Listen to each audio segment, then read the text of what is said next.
하나는 바보이고 하나는 꾀보입니다. 둘 다 가난했습니다. 하루는 꾀보가 집을 떠나 돈을 벌러 가기로 했습니다. 길을 떠나며 꾀보가 바보에게 말했습니다. 입을 것도 없고 먹을 것도 없다. 난 이제 여기를 떠나 새로운 걸 찾을 거야. 한참 길을 걸으니 꾀보는 슬슬 배가 고파왔습니다. 어떻게 하면 먹을 것을 구할까 궁리를 하기 시작했습니다. 강바다 가서 개구리 한 마리를 잡아 호주머니에 넣었습니다. 마을에 다다르자 가장 좋은 음식점에 들어가 가장 비싸고 맛있는 음식을 주문했고 식사를 다 먹은 뒤에 이 꾀보는 국 한 사발을 더 주문했습니다. 국이 나오자마자 다른 사람들의 눈을 피해 잽싸게 국그릇에 개구리를 넣었습니다. 그리고 깜짝 놀란 듯 소리쳤습니다. 이봐요 이봐요, 국그릇에 개구리가 들어있어요. 주인은 달려와 조용히 해달라며 사정을 하고 살해를 할 테니 이 사실을 알리지 말라고 부탁을 했습니다. 꾀보는 잘 먹고 살해까지 받아서 배도 주머니도 두둑해져 돌아왔습니다. 집에 왔을 때 바보가 이 내용을 들었습니다. 자기도 똑같이 하기로 했습니다.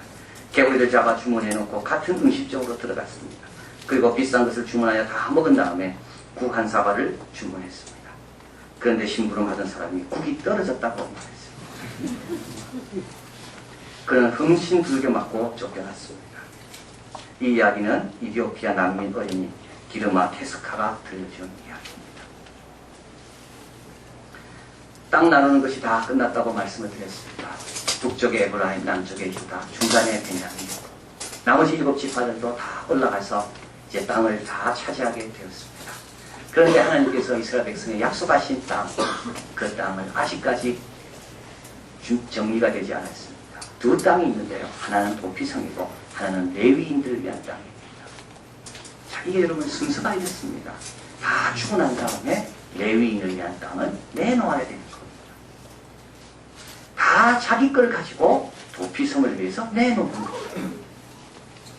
도피성을 다 먼저 레위인들 걸 정하고 준 게 아니라 먼저 다 하나님께서 땅을 12지파에게 나누신 다음에 그 다음에 레위인을 위해서 너희 가진 것을 내어놓으라고 말씀합니다. 레위인들의 마을을 보면요, 참 놀랍습니다. 모든 지파들은 자기 지파들끼리 모여 살았습니다. 그런데 레위인들은 요단강 이쪽 저쪽 모두 48마을로 흩어져서 삽니다.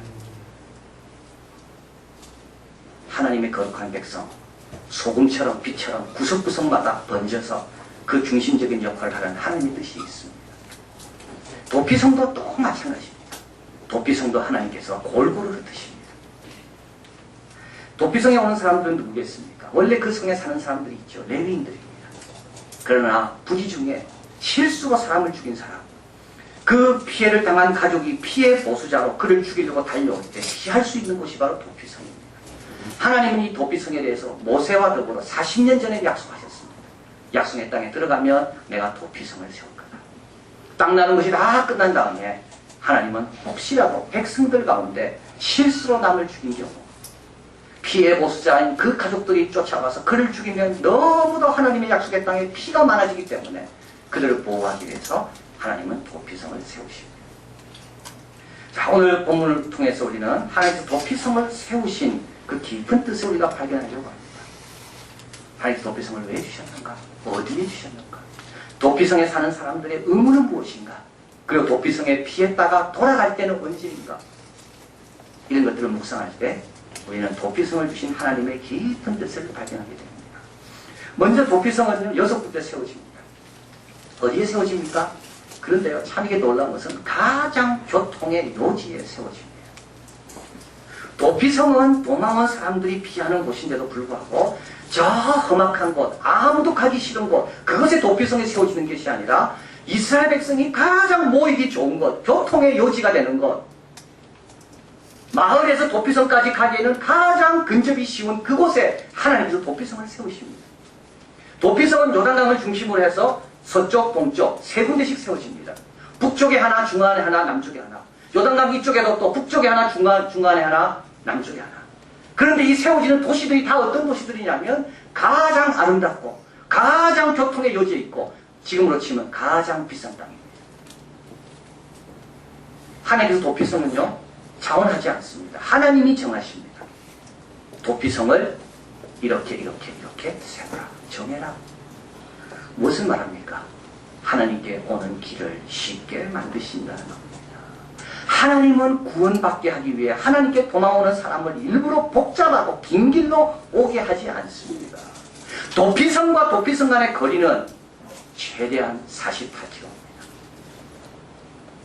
모든 사람이 이 도피성으로 피하든 저 도피성으로 피하든 가장 먼 도피성의 거리는 48km로 제한되어 있습니다.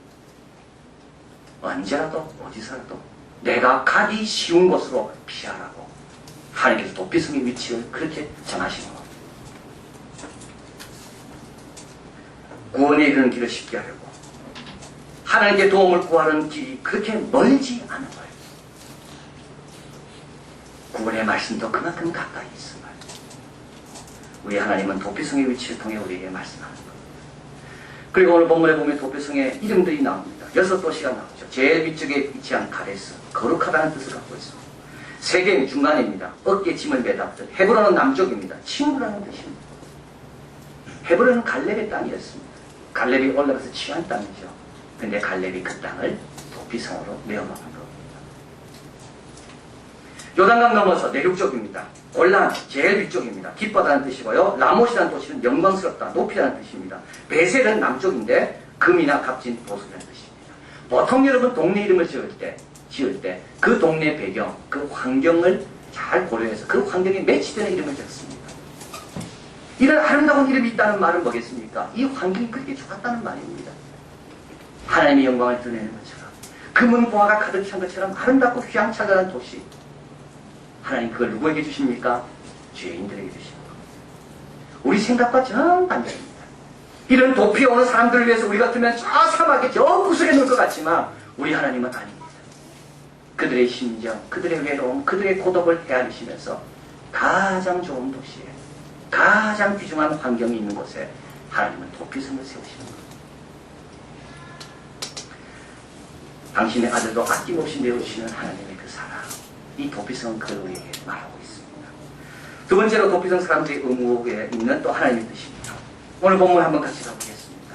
우리 4절 같이 있습니다. 그 성읍들에 하나에 도피하는 자는 그 성읍에 들어가는 문 어귀에 서서 그 성읍 장로들의 귀에 자기의 사고를 보았으며 그들은 그를 받아 성읍에 들여 한 곳을 주어 자기들 중에 거하게 하고, 자, 도피성에 들어오면 도피성 사람들 어떻게 해야 됩니까? 한 곳을 주어 자기들 중에 거하게 해야 됩니다. 이스라엘 백성들은요, 집합에도 모여있다고 했습니다. 어떻게 보면 오늘 지금 집성촌과 같습니다. 동류 집단들이 모여있는 곳이 바로 이스라엘 지파들의 땅들입니다. 그런데 거기에 도피해 온 사람들이 들어오려고 합니다. 여러분, 이걸 땅을 주고 나누어 주고 하나 되는 건 쉽지 않습니다. 정체성이 흔들리지 않아요. 결속이 깨어지지 않아요. 어떤 사람이 들어와가지고 우리 마을에 생활하고 집을 짓기 시작하고 농사를 짓기 시작하면 우리 마을의 아이들과 어떤 영향을 받을까? 그런데 하나님 어떻게 하라고요? 도피성 사람들은 반드시 그들에게 머물 수 있는 곳을 주라는 겁니다. 자, 이것이 바로 교회의 모습입니다. 교회는 열려진 곳이 되어야 되고 누구나 오더라도 먼저 온 사람이 늦게 온 사람에게 자리를 비워주는 것이 하나님이 원하는 공동체라는 겁니다. 도피성은요, 이게 참 묘합니다. 도피성은 레위인들이 머무는 48개의 도시 가운데 6개 도시입니다. 레위인들은 누굽니까? 하나님께 바쳐진 거룩한 자입니다. 하나님은 거룩한 자가 어떻게 살기를 원하는가 하면 세상과 분리돼서 사는 것이 아니라 외롭고 힘든 사람을 도우며 그들을 안내하고 그들의 자리를 마련해 주는 것이 하나님이 원하시는 거룩한 삶의 모습이라는 겁니다. 수단에서 2000km를 걷기도 하고 차를 타기도 하고, 그래서 케냐의 한 난민촌에 도착한 촐은 자기가 어떻게 떠났는가 집을 다음과 같이 이야기합니다. 갑자기 무슨 사고가 난 것 같았어요. 친구들과 놀고 있는데 갑자기 군인들이 나타났어요. 우리는 어디로 가는지 모르고 무작정 달렸어요. 엄마 아빠가 어디 있는지 몰라 작별 인사도 못했지만 군인들이 총을 마구 쏘아댔고 빵빵하는 소리가 나면 엄마 친구들 생각할 겨를이 없이 무조건 뛰어야 했지요. 맨손으로 식량도 옷도 아무것도 없이 흙과 나뭇잎을 먹으면서 무조건 우리는 걸었습니다. 이 촐이 그린 그림이 있습니다. 많은 사람이 줄을 지어 사막을 횡단하고 있습니다. 촐은 그 그림을 그린 다음에 그 밑에 설명을 붙입니다. 이 그림에는 옷을 입고 있지만 실제로 우리는 벗은 채로 걸었다. 여러분, 갑자기 사람을 실수로 죽였는데 그 피해 보수자 가족들이 잡으려고 쫓아오는데 도망갈 때 준비한 게 있었겠습니까? 아무 준비한 거 없습니다. 부모에게 인사도 못합니다. 형들에게 작별도 못 구합니다. 그냥 사망의 보수자들, 피해 보수자들이 쫓아오기 때문에 무조건 뛰어야 되는 겁니다. 그걸 한번 생각해 보십시오. 뛰어가는 그 가족을 보며 도피성에 가면 사람들이 잘 도와줄 거다. 나머지 사람들이 얼마나 안심할까요? 도피성에 들어가면 하나님께 거룩과 성별을 구별한 그 레위 사람들이 자기의 귀한 것들을 우리 아들에게 주어서 잘 먹을 수 있도록 도와줄 거다.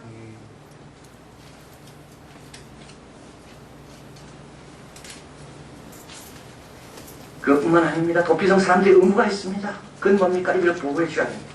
내주면 안 됩니다. 이들을 끌어안고 사는 겁니다. 너무 쉽지 않습니다. 지금까지 잘 쏘아놨던 질서 가운데, 지금까지 잘 유지되었던 질서 가운데 이방인들이 들어오기 시작해서 이곳에 머물기 시작할 때 이들과 함께 살아간다는 건 쉽지 않습니다. 그런데 이게 뭐라고요? 이게 하나님의 백성의 거룩의 모습이다. 하나님께서 가만히 계실까요? 그렇지 않습니다. 이렇게 남을 끌어안고 도피성에 온 사람들을 도와주려고 자기 것을 나누는 그 공동체를 하나님께서 그냥 보고 있지 않습니다. 하나님은 놀라운 축복과 은혜로 그 성 사람들에게 복을 주실 겁니다. 남인도에서 도나브로 공동체를 만든 영국 출신의 독신 선교사 에미 카마이클. 그는 50년 동안 인도 선교를 하며 섬겼습니다. 특별히 사원으로 끌려가는 아이들을 찾아내 구해주는 사역을 했습니다. 그분이 사역을 할 때 7살 난 아이가 자기의 집 앞에 와서 자기에게 호소를 합니다. 자기를 지켜달라고, 자기를 좀 숨게 해달라고. 그 아이는 누구냐면 인도 사원의 종처럼 팔려간 아이입니다. 여자아이입니다. 에미 카마이클이 사역할 때만 해도 많은 여자아이들이 인도 사원의 종으로 팔려갔었습니다. 왜 파는가 하면 몇 가지 이유가 있습니다. 남편의 장례를 치러야 되는데 돈이 없습니다. 그래서 여자아이를 사원에 파는 겁니다. 엄마가 재혼을 해야 되는데 이 여자아이 때문에 재혼의 길이 자꾸 막힙니다. 그러면 이 아이를 사원에 파는 겁니다. 동생들이 먹어 죽어가, 굶 먹을 게 없어 굶어 죽어갑니다. 그러면 남자아이는 농사 지어야 되니까 놔두고 여자아이를 사원에 팝니다. 사원에 팔려간 여자아이는 어떻게 사나요? 그 신상 옆에서 부채질 줍니다. 덥다고. 쓰레기로 청소도 하고. 그런데 그것만 하면 다행입니다. 사원에 들어가는 수많은 남성들의 성놀이개가 됩니다. 프리나라는 한 여학생이 7살 된 아이가 도망쳐서 나온 겁니다. 그래서 에미 카마이클 앞에 가서 도와달라고. 그래서 에미 카마이클은 그때로부터 사원에 팔려간 아이들을 구해내고 훔쳐오고 그 아이들을 숨겨주고 보호해주고, 그래서 그가 1951년 죽을 때 그 도나브루 공동체에 있던 아이들의 숫자가 얼마냐 하면 1000명까지 되게 됩니다. 근데 여러분 이게 쉽습니까? 쉽지 않습니다. 전염병으로 아이들이 죽어가기도 하고요. 그 아이들을 지도할 선생님을 모시기도 너무 어렵고요. 그런데 에미 카마이클의 성경책에 다음과 같은 구절 그는 적어놓고 늘 갖고 다녔다고 합니다. 하나님 말씀입니다. 이 아이들이 내게 소중하니 이들에게 네가 어미가 되어주거라. 어미 이상이 되어주거라. 이들을 자상히 보살피고 공의와 친절로 대해라. 네 마음이 이들로 인하여 이들을 품을 만큼 넓지 못하다면 내가 내 마음처럼 네 마음을 넓혀주마. 아이들이 유순하고 말을 잘 듣거든 나를 찬송하고 아이들이 고집을 부리거든 내게 도움을 청하라. 아이들 때문에 네가 지치면 내가 네 위로가 되어주며 짐이 무거워 쓰러지면 내가 네 상급이 되어주마. 1951년 84세의 나이로 에미 카마이클은 죽지만 거기에 자라는 아이들이 점점 자라서 결혼도 하고 가정을 이루고 도나브루 공동체에 와서 또 선생으로 섬기기도 하고. 그래서 지금 남인도에 가면 이 도나브루 공동체는 학교도 있고 병원도 있고 지금도 불법이지만 인도 사원으로 끌려가는 아이들의 피난처가 되어서 그 아이들을 복되게 하고 있다고 합니다. 여러분, 하나님이 그냥 보고 계시지 않습니다. 이것을 아까우지만 내가 아깝지만 이걸 남을 위해 내줄 때 하나님께서 우리 가정을 복주시고 우리 자녀를 복주시고 우리 교회를 복주십니다. 그것이 바로 우리의 산 열매고 이것이 레위인처럼 거룩한 자의 모습이다. 그래서 어떻게 해야 됩니까? 도피성에 있는 사람들은요 그냥 받지만 않았습니다. 오는 사람만 숨겨주지 않았습니다. 이들은 더 적극적으로 나갔습니다. 도피성에 있는 사람들은 그들의 길을 닦았다고 말합니다. 혹시라도 이곳에 도망오는 사람들이 자갈에 걸려서 넘어지면 어떻게 될까? 그러면 쫓아오는 피해 보스자에 잡혀서 죽는데 길을 닦아줬습니다. 강물에 의해서 다리가 무너지면 다리를 빨리 세워줬습니다. 주기적으로 나가서 표지판이 제대로 박혀있는가 표지판을 확인했다고 합니다. 지름길이 있으면 지름길을 열어주고 그들이 속히 올 수 있도록. 왜냐하면 그들이 와야지 그들과 함께 경험하는 축복을 경험할 수 있기 때문에. 하나님께서 도피성 사람들에게 주는 의무를 통하여 하나님이 원하는 공동체가 어떤 것인지 우리는 알게 됩니다.